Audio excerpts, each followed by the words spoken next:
Hello friends, आज हम लोग प्रेजेंट इंडेफिनिट टेंस और सिंपल प्रेजेंट टेंस के बारे में जानेंगे तथा इसका हिंदी से इंग्लिश जो ट्रांसलेशन होता है उसके रूल्स को सीखेंगे। तो सबसे पहले देख लेते हैं ये सिंपल प्रेजेंट जो टेंस है वो क्या है। तो इस टेंस से हमें यह ज्ञात होता है कि कोई कार्य समय समय पर सामान्य रूप से होती है।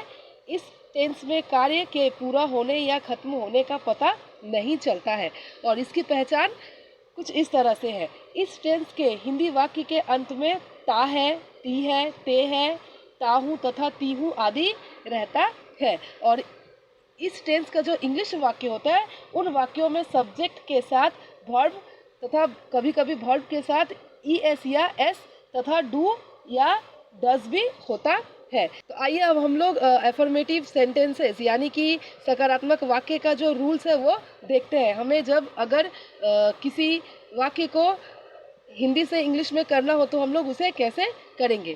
फ्रेंड्स, अगर आपको वीडियो अच्छा लगे तो लाइक शेयर कमेंट कीजिएगा और सब्सक्राइब भी जरूर कीजिएगा हमारे चैनल को। तो आइए अब हम लोग एफर्मेटिव सेंटेंस का रूल देखते हैं। तो रूल कुछ इस तरह से, subject plus verb plus S और ईएस प्लस ऑब्जेक्ट। तो यहाँ पे सबसे पहले हमें ये देखना है कि वर्ब के साथ एस भी है और ईएस भी है। तो अगर हमारे सेंटेंस में आई यू या कोई प्लूरल हो कोई भी तो उसके साथ सिर्फ वर्ब लगाएंगे और ऑब्जेक्ट लगाएंगे। लेकिन अगर आई यू या प्लूरल ना हो यानी कि सिंगुलर हो तो उसके साथ वर्ब भी लगाएंगे प्लस वर्ब के साथ एस और ईएस भी लगाएंगे। मतलब जहाँ पे एस की ज़रूरत होगी वहाँ एस लगाएंगे और जहाँ पे ईएस की ज़रूरत होगी वहाँ पे ईएस लगाएंगे। तो यहाँ पे कुछ एग्जांपल्स मैंने लिख के रखा हुआ है। हमारा पहला एग्जांपल है वह दौड़ता है। तो सबसे पहले देखिए फ्रेंड्स, हम लोग यहाँ पे लिख लेंगे सब्जेक्ट। तो हमारा सब्जेक्ट क्या है, वह, यानी कि वो दौड़ता है यानी ही है, लड़का है। तो यहाँ पे लिख लेते हैं ही। अब देखिए फ्रेंड्स, हमारा वर्ब क्या है, दौड़ना यानी कि रन। अब देखिए फ्रेंड्स, हमें यहाँ पे ई एस या एस लगाना है कि नहीं वो हमारा ही के ऊपर डिपेंड करता है। ही क्या है, ही क्योंकि सिंगुलर है, थर्ड पर्सन सिंगुलर है, इसीलिए उसके साथ हमें एस या ई एस जो भी लगेगा हमें लगाना पड़ेगा। तो रन के साथ एस लगता है, इसीलिए हो गया ही रन्स। दूसरा देखिए फ्रेंड्स, हमारा क्या है, हम खाते हैं। तो हम का जो सब्जेक्ट वो है हम यानी वी। तो हम लोग यहाँ पे वी लिख लेंगे और वी के साथ वर्ब लिखेंगे खाना, ईट। तो हम लोग यहाँ पे ईट लिख लिए, वी ईट। लेकिन अब हमें क्या वी के साथ एस और एस लगाना है।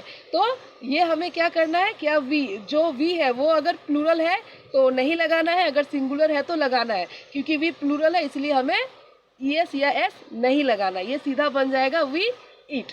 तो फ्रेंड्स, अब हम लोग इसका जो नेगेटिव सेंटेंस है उसके बारे में सीखेंगे। जो उसका जो रूल है वो कुछ इस तरह से है, subject plus do does plus not plus verb plus object. तो यहाँ पे एक एग्जांपल लिख के रखा हुआ है मैंने, राम पत्र नहीं लिखता है। तो सबसे पहले हम लोग लिख लेते हैं, सब्जेक्ट हमारा क्या है, राम। तो हम लोग यहाँ पे लिख लेते हैं राम। अब देखिए राम के बाद क्या लिखना है, सब्जेक्ट के बाद डू और डस। तो ये जो राम है ये क्या है, ये है हमारा थर्ड पर्सन सिंगुलर, यानी कि राम के साथ हमें लगाना है डस। अगर वो प्लूरल होता तो हम लोग डू लगाते, लेकिन वो सिंगुलर है इसीलिए हम लोग यहाँ पे लगाएंगे डस। तो राम डस और उसके साथ नॉट, और वर्ब हमारा क्या है, तो लिखना यानी राइट। और हमारा ऑब्जेक्ट क्या है, पत्र यानी लेटर। लीजिए फ्रेंड्स, ये हमारा ट्रांसलेशन हो गया, Ram does not write letter. अब हम लोग देखेंगे फ्रेंड्स, अब हम लोग सिंपल प्रेजेंट टेंस के इंट्रोगेटिव सेंटेंसेस यानी प्रश्नवाचक वाक्य को देखेंगे, जो कि ये हमारा टाइप 1 है। टाइप 1 यानी जो जिसके शुरुआत में ही क्या लगा होता है। तो उसका रूल्स कुछ इस तरह से है, do does plus subject plus verb plus object plus question mark. तो यहाँ पे एक एग्जांपल है, उसको करके देखते हैं। क्या तुम पढ़ते हो, यानी सबसे पहले हमारा क्या शब्द है, क्या ही है। तो उसके लिए हमें डू या डज लगाना है। तो ये हम कैसे लगाए, तो ये डिपेंड करता है हमारे सब्जेक्ट के ऊपर। तो हमारा सब्जेक्ट क्या है, तुम यानी कि यू। तो यू क्या है, सेकंड पर्सन सिंगुलर जिसके साथ हमेशा डू लगता है। तो हम लोग यहाँ पे लगाएंगे डू। उसके बाद सब्जेक्ट क्या था हमारा, यू, तो यू लिखेंगे डू यू। उसके बाद हमारा वर्ब क्या है, तो पढ़ते यानी कि रीड, यहाँ पे लिख देंगे रीड। डू यू रीड, उसके बाद ऑब्जेक्ट तो कुछ है नहीं इसमें, सिर्फ वो लिखा है कि पढ़ते हैं, तो उसके बाद हम लोग क्वेश्चन मार्क ऐड कर देंगे। डू यू रीड, ये हो गया हमारा ट्रांसलेशन, क्या तुम पढ़ते हो का। अब देखिए टाइप 2, यानी टाइप 2 में क्या होता है कि आपको जो क्वेश्चन वाला शब्द है, प्रश्नवाचक शब्द है, वो सेंटेंस के बीच में कहीं पे भी हो सकता है। जैसे यहाँ पे देखिए दिया हुआ है वह कहाँ जाती है, तो ये जो कहाँ शब्द क्या है, ये देखिए शुरू में नहीं है, बीच में ही है। तो ऐसा अगर हो तो हमें क्या करना है, ये जो प्रश्नवाचक शब्द है उसको ये जो ऊपर वाला जो फॉर्मूला था उसके ठीक आगे ऐड कर देना है, क्वेश्चन वर्ड। उसके बाद ये फॉर्मूला पूरा उसके साथ चला जाएगा। तो सबसे पहले ये क्या था, हमें क्या करना है, क्वेश्चन वर्ड लगाना। तो क्वेश्चन वर्ड क्या है हमारा, कहाँ, तो कहाँ का क्या हो जाएगा, वेयर। उसके बाद क्या देना है, डू या डस।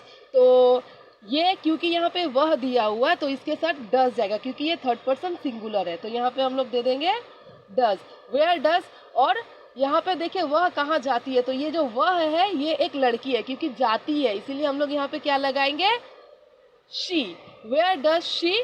उसके बाद देखिए फ्रेंड्स वर्ब क्या है हमारा, तो जाना, यानी कि गो। और कहाँ जा रही है ऐसा कुछ दिया नहीं है, यानी ऑब्जेक्ट नहीं है तो हमें नहीं लिखना है। और हमें यहाँ पे ऑब्जेक्ट के बाद क्या था, क्वेश्चन मार्क। ऑब्जेक्ट नहीं है तो वो छोड़ देंगे, उसके बाद क्वेश्चन मार्क ऐड कर देंगे। तो फ्रेंड्स उसके बाद देखिए इंट्रोगेटिव नेगेटिव सेंटेंसेस टाइप 1, यानी कि वो सेंटेंस प्रश्नवाचक भी होगा और उसमें नहीं शब्द भी आएगा। तो उसका देखिए फॉर्मूला कुछ इस तरह से है, do does plus subject plus not plus verb plus object plus question mark. तो अब देखिए यहाँ पे एक सेंटेंस एग्जाम्पल के तौर पे लिखा हुआ है, क्या तुम पढ़ते नहीं हो, यानी कि सबसे पहले क्या आ गया। तो इस क्या के लिए हमें क्या करना है, जब शुरू में क्या होता है हमें डू डज में से कोई एक लगाना होता है। तो यहाँ पे तुम था इसीलिए हम लोग लगाएंगे डू, जो कि सेकेंड पर्सन सिंगुलर है उसके साथ डू लगता है। उसके तो फ्रेंड्स अब देखिए डू के बाद हमें क्या करना है, यहाँ पे सब्जेक्ट लिखना। तो हमारा सब्जेक्ट क्या है, तुम, यानी कि यू। तुम का इंग्लिश यू होता है, तो हम लोगों ने यहाँ पे यू लिख के रखा हुआ है। उसके बाद नॉट, उसके बाद वर्ब। तो हमारा वर्ब क्या है, पढ़ते, यानी कि रीड। और उसके बाद लगा हुआ है आपका ऑब्जेक्ट, जो कि हमारे इस सेंटेंस में ऑब्जेक्ट नहीं है। यहाँ पर सिर्फ मेंशन है कि तुम पढ़ते हो, क्या तुम पढ़ते हो, यानी कि क्या पढ़ रहे हैं ये हमारा मेंशन नहीं किया हुआ, सिर्फ पूछ रहा है कि क्या तुम पढ़ते हो। तो ऑब्जेक्ट नहीं है इसलिए हम लोग ऑब्जेक्ट नहीं लिखेंगे, उसके बाद क्वेश्चन मार्क दे देंगे, यानी क्या तुम पढ़ते नहीं हो। तो इसका हो गया डू यू नॉट रीड।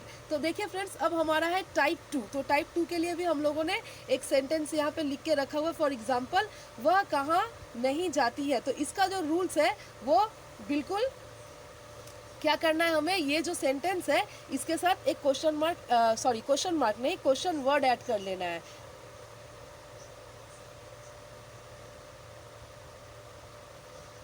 और ये पूरा रूल उसके साथ फिर चला जाएगा, उसके साथ बन जाएगा। तो क्वेश्चन मार्क ऐड करके, तो फ्रेंड क्वेश्चन वर्ड ऐड करने के बाद ये जो पूरा फॉर्मूला है वो टाइप 2 के साथ चला जाएगा। तो देखिए फ्रेंड यहाँ पे क्या लिखा हुआ है, वह कहाँ नहीं जाती है, यानी इसका जो टाइप 2 का जो एक्चुअल में जो फीचर होता है वो क्या होता है कि जो क्वेश्चन वर्ड है वो सेंटेंस के बीच में होता है। और देखिए यहाँ पे भी ये बीच में ही आया है, कहाँ। तो सबसे पहले हम लोग क्या करेंगे, अकॉर्डिंग टू द रूल्स, तो हमें क्या करना है, यहाँ पे सबसे पहले क्वेश्चन वर्ड लिखना है। तो ये कहाँ का इंग्लिश क्या होता है, वेयर। तो हम लोग यहाँ पे लिख देंगे वेयर। उसके बाद हमें देना है डू या डज। तो हम यहाँ पे क्या करेंगे, ये डू होगा या डज होगा ये हमारा सब्जेक्ट के ऊपर डिपेंड करता है। तो हमारा सब्जेक्ट क्या है, वह यानी थर्ड पर्सन सिंगुलर, तो इसीलिए हम लोग उसके साथ डालेंगे डज। उसके बाद हमारा सब्जेक्ट, तो सब्जेक्ट क्या है, वह यानी यहाँ जो है जाने वाला या वाली, ये एक लड़की है, देखिए जाती है, तो इसीलिए हम लोग यहाँ पे शी लगाएंगे। तो वेयर डज शी। उसके बाद क्या है, देखिए हमारा फॉर्मूला में नॉट, उसके बाद वर्ब। तो वर्ब यहाँ क्या है, जाती, यानी कि जाना, गो। उसके बाद हमें डालना है ऑब्जेक्ट। तो ऑब्जेक्ट यहाँ है नहीं, यहाँ पर सिर्फ बोला गया कि वह कहाँ नहीं जाती है। कोई प्लेस का नाम नहीं दिया गया है, यानी कि ऑब्जेक्ट यहाँ पे नहीं है, तो हम लोग नहीं लिखेंगे।